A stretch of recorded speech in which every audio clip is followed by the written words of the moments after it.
اور وہ یہود وہ تو یہ چاہتے ہیں کہ وہ اللہ کے نور کو اپنی منہ کی پھوکوں سے بجھا دیں.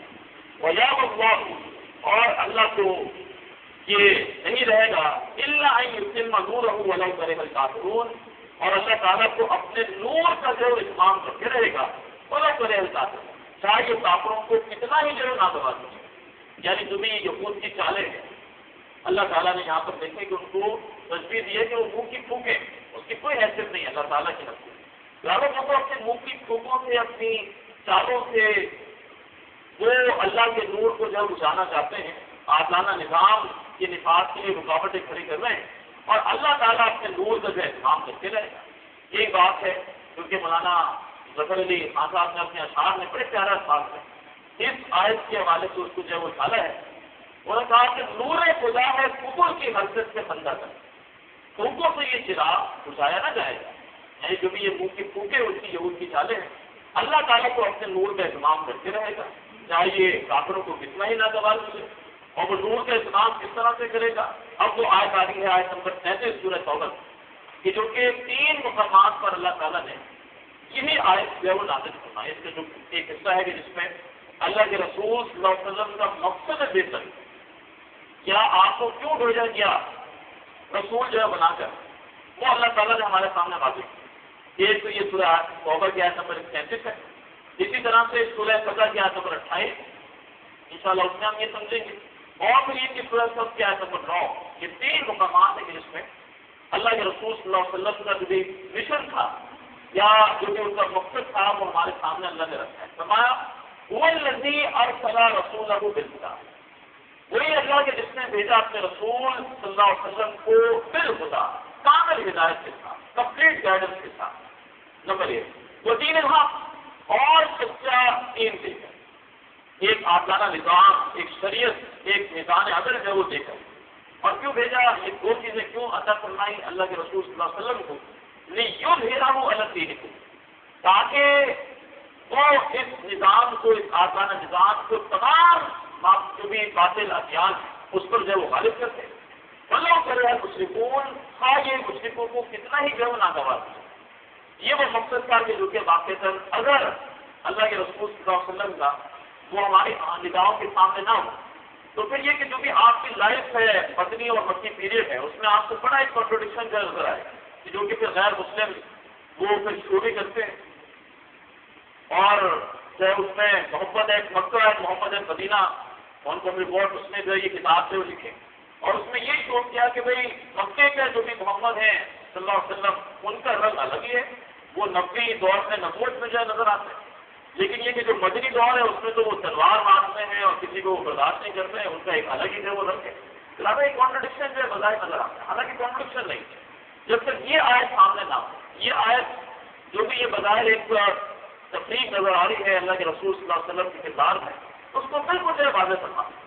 دیکھیے اللہ کے رسول صلی اللہ علیہ وسلم کا مقصد تھا اللہ کے دین کی سربلندی اسٹیبلشمنٹ آف دین.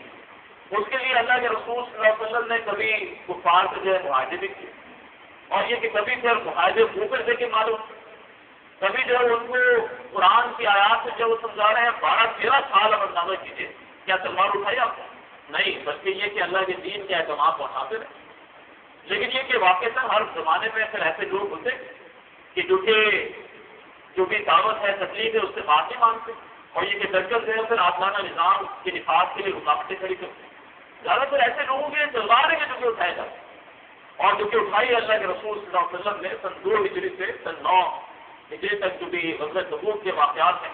لہٰذا یہ کہ طویل جنگوں کے سلسلے سے شروع ہوئے.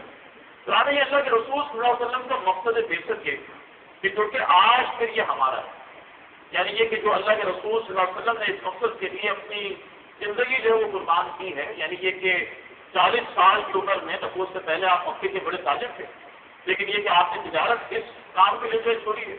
259 صحابہ کرام کے جانوں کے نذرانے آپ اندازہ کیجیے وہ اکرام میں اللہ کے رسول صلی اللہ علیہ وسلم نے لگائے جنہیں قدر صحابہ کرام اور صحابہ کرام ایک ادنا صحابی کا جو بھی درجہ ہے اہل سنت والجماعت کی یہ عقیدہ ہے کہ اگر ایک ترازو میں ادنا سے صحابی کو رکھ دیا جائے اور دوسرے پلڑے میں پوری انسانیت کو بڑے بڑے اولیاء اللہ کو جو ہے رکھ دیا جائے صحابی کو چھوڑ کر تو جو ادنا سے صحابی کا پلڑا جو ہے وہ بھاری ہو جائے گا. تو لہٰذا آپ اندازہ کیجیے 259 صحابہ کرام کے جانوں کے نذرانے اسلام میں نکلے.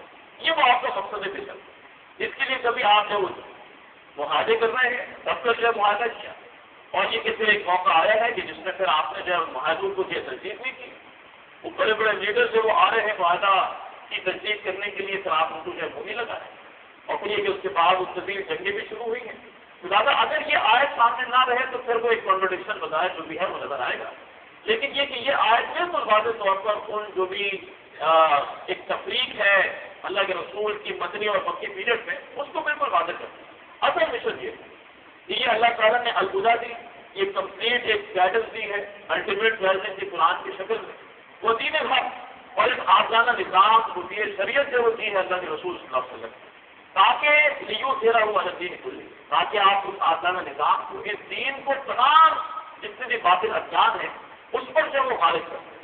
وہ کرے ہیں مشرکون, اور یہ کہ یہ مشرک جو وہ اس سے کتنے ہی کرایہ حاصل ہیں.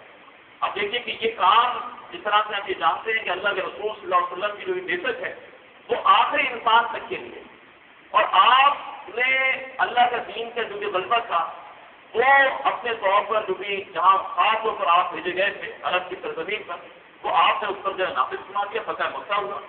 اور پھر یہ کہ جب آپ داخل ہوئے فتح مکہ میں, اور آپ نے پھر 360 جو وہ توڑے, اور پھر وہ نعرہ بلند آپ کر رہے تھے کہ بجار حق و داخل باطل ان باطل کا نہ کر, یا حق آ گیا اور باطل مٹ گیا, اور باطل ہے ہی مٹنے کے لیے. اور پھر یہ اس کے بعد آپ کا وصال ہو گیا. لیکن یہ کہ انسانیت تو بھی باقی ہے, آپ کی رسالت تو بھی باقی ہے. جس طرح سے اقبال نے بھی کہا تھا کہ وقت فرصت میں کہاں کام ابھی باقی ہے, نور توحید کا اتمام ابھی باقی ہے. لہٰذا یہ کہ یہ اتمام ابھی ہونا ہے, اور یہ ہوگا پھر ہمارے ہاتھوں سے. یہ ہماری ذمہ داری اب اللہ تعالیٰ نے لگائی کہ اب کوئی جو نبی نہیں آئے گا, کوئی جو رسول نہیں آئے گا. یہ نبوت کا قائم مقام کی قرآن حکیم ہے, یہ الہدا ہے, اور دین حق وہ شریعت ہمارے پاس جو موجود ہے, اس کے ذریعے سے اب ہر مسلمان کی ذمہ داری ہے کہ وہ جو بھی نظام عدل ہے اس کے نفاذ کے لیے اپنے تن من دھن جو وہ لگائے, ایک اجتماعیت جو وجود میں لائے, اور وہ اجتماعیت ایسی ہو کہ جس کا جو سوچ ہے وہ بیسک وہ قرآن حکیم ہے, اور اس سے ڈکلیئر گول یہ ہو کہ وہ زمین پر اللہ تعالیٰ کے احکامات کو نافذ کرنے کے لیے نکلی, اپنی قربانیاں بھی دے, جان و مال کے ساتھ دے. لہٰذا یہ آج ہم پر یہ فریضہ ہے, یہ ابھی کام ابھی باقی ہے. اللہ تعالیٰ فرما رہے ہیں کہ یہ دین کا اہتمام جو وہ کرنے آئے تھے اللہ کے رسول, اور یہ کہ اب یہ اللہ کے رسول موجود نہیں ہے, یہ کام اہل ایمان کو کریں گے. بلا کرے گا مشرکون, یہ مشرکوں کو کتنا ہی ناپسند ہے. یا